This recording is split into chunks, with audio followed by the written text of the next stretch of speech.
حي على الفلاح.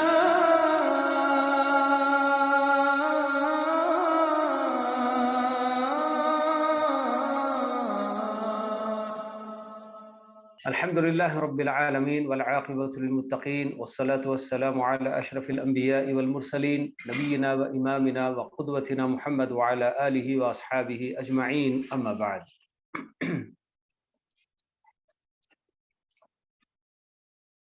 عزیز طلباء اور طالبات،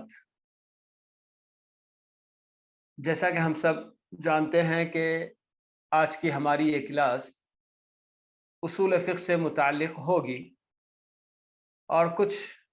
ابتدائی باتیں ہم نے اصول فقہ کے تعلق سے معلوم کی تھی،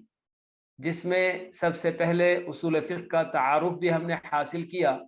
میں نے آپ لوگوں کو بتایا تھا کہ کسی بھی چیز پر حکم لگانے کے لیے اس کا تصور پورا ذہن میں ابھرنا ضروری ہے، تو تب چل کر آدمی اس پر کوئی حکم لگا سکتا ہے کہ ہاں یہ میرے لیے مفید ہے یا نقصان دہ ہے، فائدے کی چیز ہے یا نقصان کی چیز ہے، مجھے آگے بڑھنا ہے یا پیچھے ہٹ جانا ہے، یہ فیصلہ کر سکتا ہے۔ بہرحال بہت ساری باتیں اس وقت ہم لوگوں نے اصول فقہ کی تعریف وغیرہ کے اندر بھی بہت ساری باتیں ہم نے معلوم کی تھی۔ ایک چیز بہت ہی مختصر میں نے اس وقت آپ لوگوں کے سامنے رکھی تھی کہ اصول فقہ کی جانکاری ہم کو کیوں ہونی چاہیے۔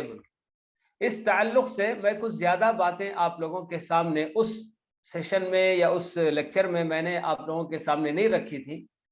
لیکن آج میں اسی کو تھوڑا سا بتا کر آگے آج کے جو پوائنٹس میں نے دیے تھے اس کے اندر انشاءاللہ داخل ہونے کی کوشش کرتا ہوں۔ میں سب سے پہلے آپ تمام طلباء اور طالبات سے معذرت خواہ ہوں کہ اس وقت میں کوئی چیز آپ لوگوں کے لیے وہ شیئر کرنے کے لیے میں نے تیار نہیں کی، کیونکہ میرے اپنے پاس یہاں کالج میں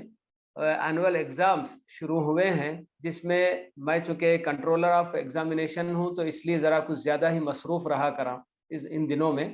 تو انشاءاللہ آئندہ میں آپ لوگوں کو کچھ مٹیریل وغیرہ کے ساتھ انشاءاللہ وہ چیزیں میں انشاءاللہ بتانے کی کوشش کروں گا۔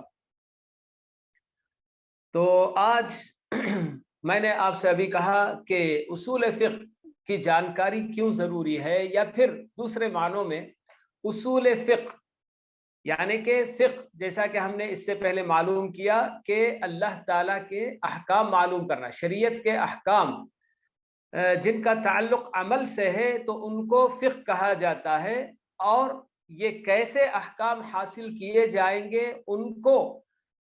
کہ معلوم کرنے کے جو طور طریقے ہیں، جو ضابطے ہیں، جو رولز اور ریگولیشنز ہیں، تو انہی کو اصول فقہ کہا جاتا ہے۔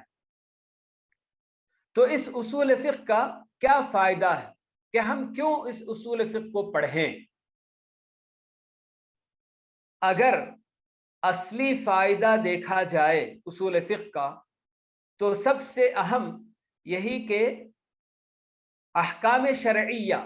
یعنی شریعت کے جو حکم ہم کو دیے جاتے ہیں ہمارے اپنے ہی کاموں پر،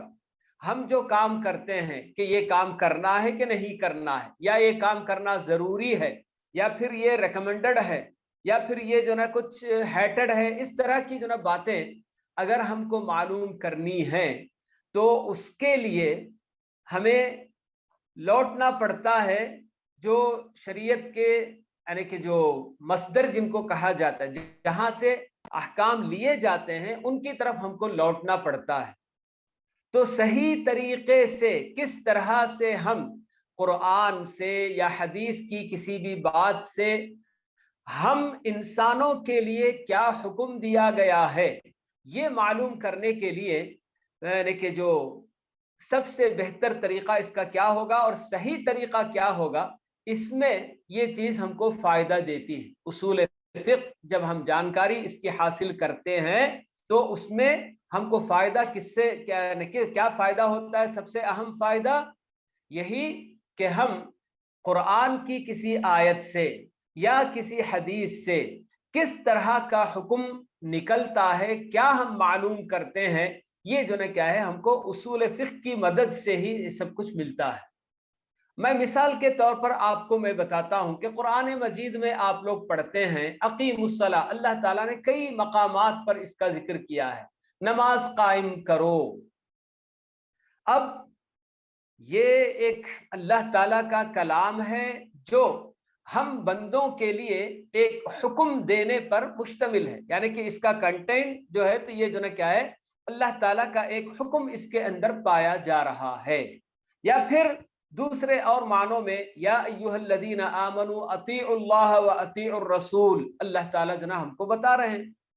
اب یہ جو چیز ہے ورب، اس کے اندر ایک آرڈر دیا گیا ہم، اور آرڈر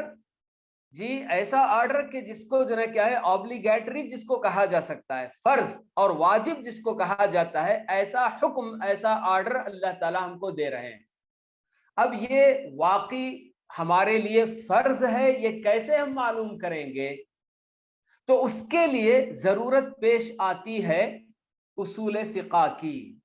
اصول فقہ ہمارے سامنے یہی جو ہے کیا ہے رولز لے کر آتا ہے۔ جیسے اب یہی آیت اطیعوا اللہ و اطیعوا الرسول یا اقیموا الصلاۃ آتوا الزکاۃ، یہ سب اللہ تعالیٰ کے احکام ہیں، مگر نماز پڑھنا بھی ضروری ہے، زکوٰۃ دینا بھی ضروری ہے، اور اللہ اور اس کے رسول کی اطاعت کرنا بھی ضروری ہے۔ یہ کیسے ہم کو معلوم ہوتا ہے؟ تو اس کے لیے ہم دیکھتے ہیں کہ اصول فقہ کے اندر ہم کو یہ ضابطہ بتایا گیا ہے کہ یہ امر یعنی کہ آرڈر دینے پر مشتمل ہے، اور آرڈر کا جو بھی ورب ہوتا ہے اس کا معنی ہی آبلیگیشن کا ہی ہوتا ہے، آبلیگیٹری ہی ہوتی ہے اس کی چیز، یعنی کہ فرض وہ چیز ہوتی ہے، الا یہ کہ وہاں کوئی ایویڈنس، کوئی کلو ایسا ملے جو ہم کو یہ بتاتا ہے کہ یہاں یہ آبلیگیشن نہیں ہے، یہ آبلیگیٹری نہیں ہے، تو تب ہم اس کو جو ہے کیا کرتے ہیں، اس کا جو اصل معنی یعنی کہ فرض یا واجب ہوتا ہے تو اس سے ہٹ کر ہم جو ہے دوسرا اس کا معنی لے لیتے ہیں۔ جیسے اس کی بھی ایک مثال میں آپ کو دیتا ہوں، اللہ تعالیٰ قرآن مجید میں ہم کو جمعہ کے تعلق سے حکم دیتے ہیں، اذا نودی للصلاۃ من یوم الجمعۃ فاسعوا الی ذکر اللہ وذروا البیع، کہ جب جمعہ کے دن جمعہ کی نماز کے لیے اذان دے دی جائے تو سب کے سب اللہ تعالیٰ کے ذکر کی طرف دوڑ پڑو اور خرید و فروخت چھوڑ دو، تجارتی معاملہ چھوڑ دو، یہ اللہ تعالیٰ کا حکم ہے۔ پھر بعد میں اللہ تعالیٰ حکم کیا دیتے ہیں، فَإِذَا قُضِيَتِ الصَّلَاةُ فَانْتَشِرُوا فِي الْأَرْضِ وَابْتَغُوا مِنْ فَضْلِ اللَّهِ، لیکن جب نماز ختم ہو جائے تو تم اللہ تعالیٰ کی زمین میں پھیل جاؤ اور اللہ تعالیٰ کا فضل تلاش کرو۔ اب یہ نماز ختم ہونے کے بعد کیا ہر مسلمان کے اوپر ضروری ہے کہ وہ زمین میں پھیلے، ادھر ادھر جائے اور اللہ تعالیٰ کا فضل تلاش کرے؟ حالانکہ یہاں بھی اللہ تعالیٰ کا جو حکم ہے وہ آرڈر ورب جو ہے، تو اس کے اندر بھی فَانْتَشِرُوا فِي الْأَرْضِ، یہ ایک آرڈر اللہ تعالیٰ دے رہے ہیں، لیکن یہ آرڈر آبلیگیٹری نہیں ہے، فرض نہیں ہے۔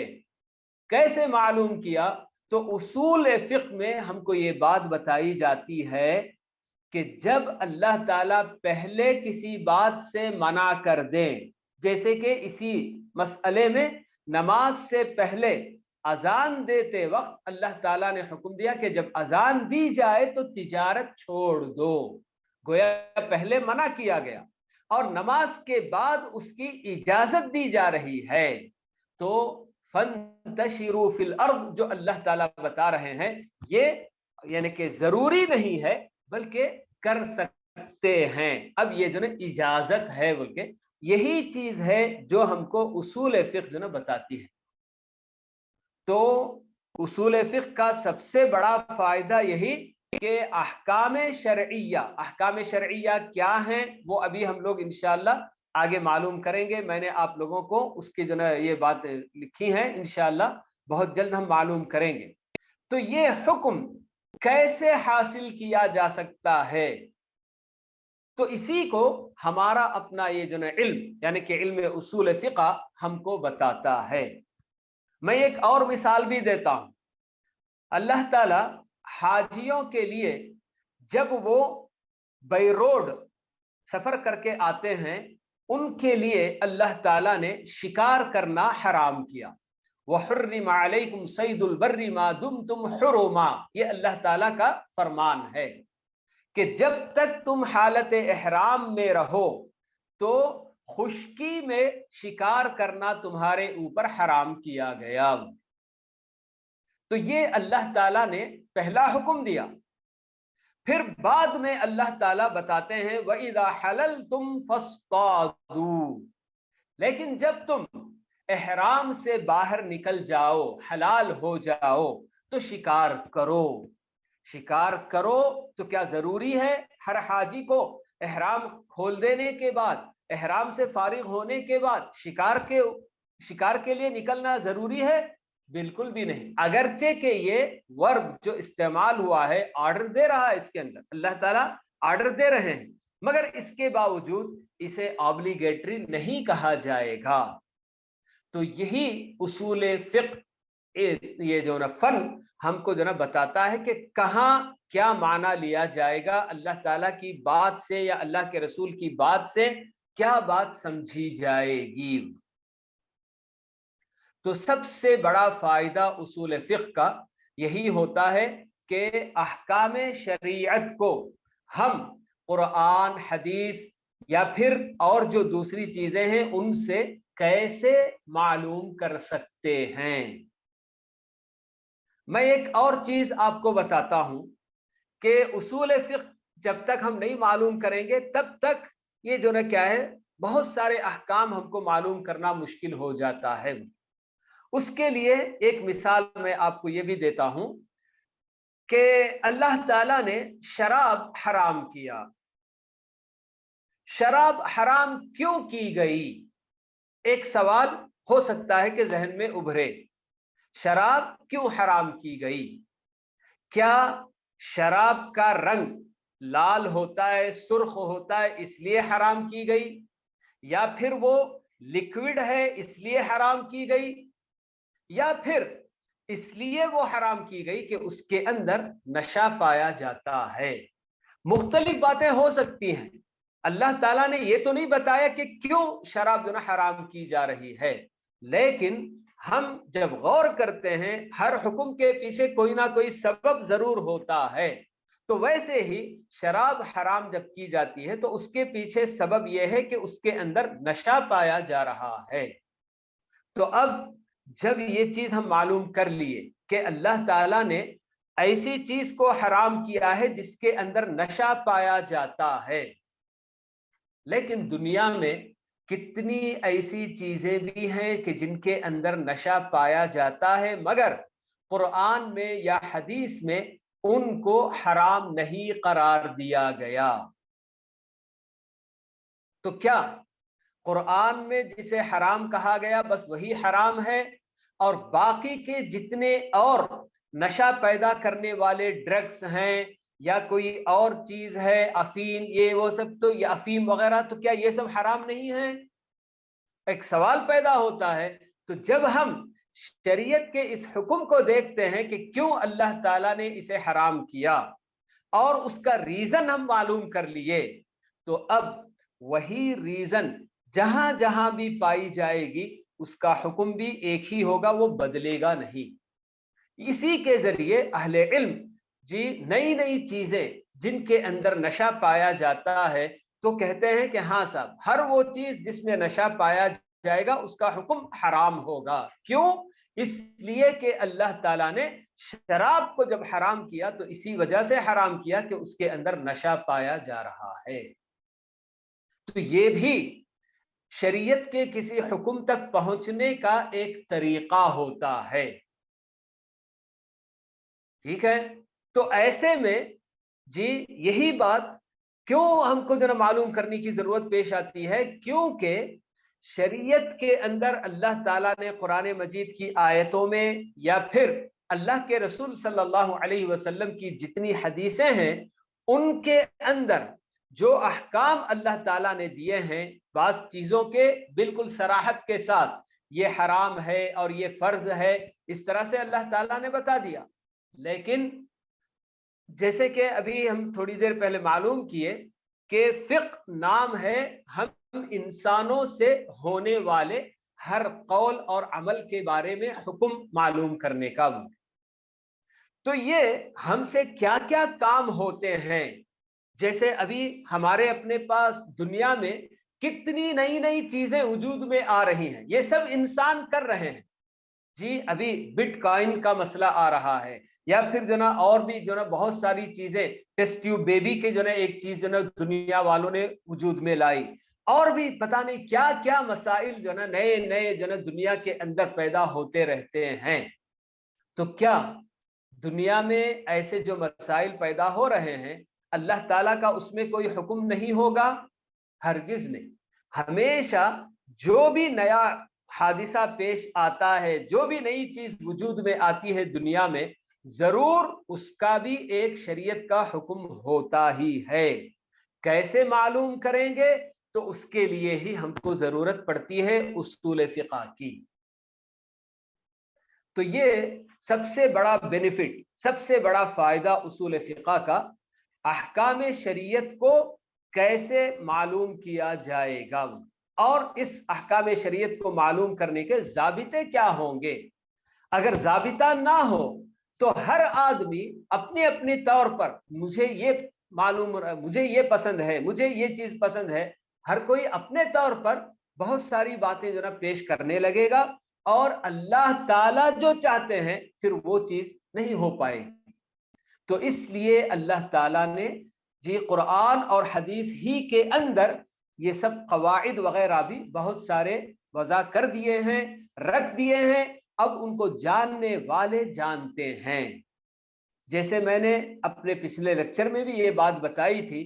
کہ صحابہ، تابعین وغیرہ یہ ایسے لوگ تھے کہ ان کے لیے رولز اور ریگولیشن الگ سے بتانے کی کوئی ضرورت نہیں رہی تھی، کیونکہ وہ لوگ فطری طور پر ساری چیزیں جانتے تھے. انہیں معلوم تھا کہ جب ایک ورب جی آرڈر دیتے ہوئے آتا ہے تو اس کا کیا معنی ہوتا ہے، اور کہاں کیا چیز جو مراد لی جاتی ہے، سب ان کو معلوم تھا. اور ویسے ہی جو کیا ہے، ہر زبان میں ایک ورڈ ایسا بھی ہوتا ہے جو کامن ہوتا ہے. جی جیسے یہ جو کہا جاتا ہے کہ لفظ کل، کل ہر آدمی، کل مسلمین ہر مسلمان جب بولتے ہیں ہماری اپنی زبان میں، اس کے لیے ہر مسلمان جنتی ہوگا بشرطے کہ اس کا خاتمہ اسلام پر ہو، ایمان پر ہو. تو ہر مسلمان جب ہم کہتے ہیں تو اس میں امیر، غریب، بوڑھا، جوان، مرد، عورت سب داخل ہوتے ہیں. تو یہ چیز جانتے ہیں سبھی کہ ہر زبان کے اندر ضرور ایسے کچھ الفاظ ہوتے ہیں جو یہ کامن معنی دیتے ہیں اور اس کے اندر سب داخل ہو جاتے ہیں. تو یہ بھی چیز ان لوگوں کو اچھی طرح سے معلوم تھی کہ کب کیا معنی لینا چاہیے. جیسے ایک مثال میں آپ کو دیتا ہوں کہ اللہ کے نبی صلی اللہ علیہ وسلم کا فرمان، من قتل دون مالہ فہو شہید. اللہ کے نبی صلی اللہ علیہ وسلم بتا رہے ہیں کہ جو آدمی اپنے مال کا دفاع کرتے ہوئے مارا جائے گا شہید ہے وہ. ایک مرتبہ عبداللہ بن عمرو بن العاص رضی اللہ تعالی عنہ، ان کا کسی صاحب کے ساتھ اختلاف ہو رہا تھا، یعنی کہ ان کی زمین، عبداللہ بن عمرو بن العاص کی زمین پر کوئی اور صاحب قبضہ کر رہے تھے.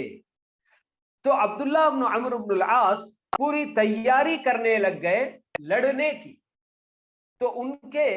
چچا یا کوئی اور قریبی رشتہ دار ان کے پاس آتے ہیں اور کہتے ہیں بھئی یہ کیا بات ہے، کیا کر رہے ہو آپ؟ تو وہ بتاتے ہیں کہ میں لڑائی کی تیاری کر رہا ہوں. کیوں؟ تو وہ اللہ کے نبی صلی اللہ علیہ وسلم کی یہی حدیث جو پیش کرتے ہیں کہ میں نے اللہ کے نبی صلی اللہ علیہ وسلم کو یہ فرماتے ہوئے سنا ہے، من قتل دون مالہ فہو شہید. جو اپنے مال کا دفاع کرتے ہوئے مارا جائے. اب یہ بھی ایک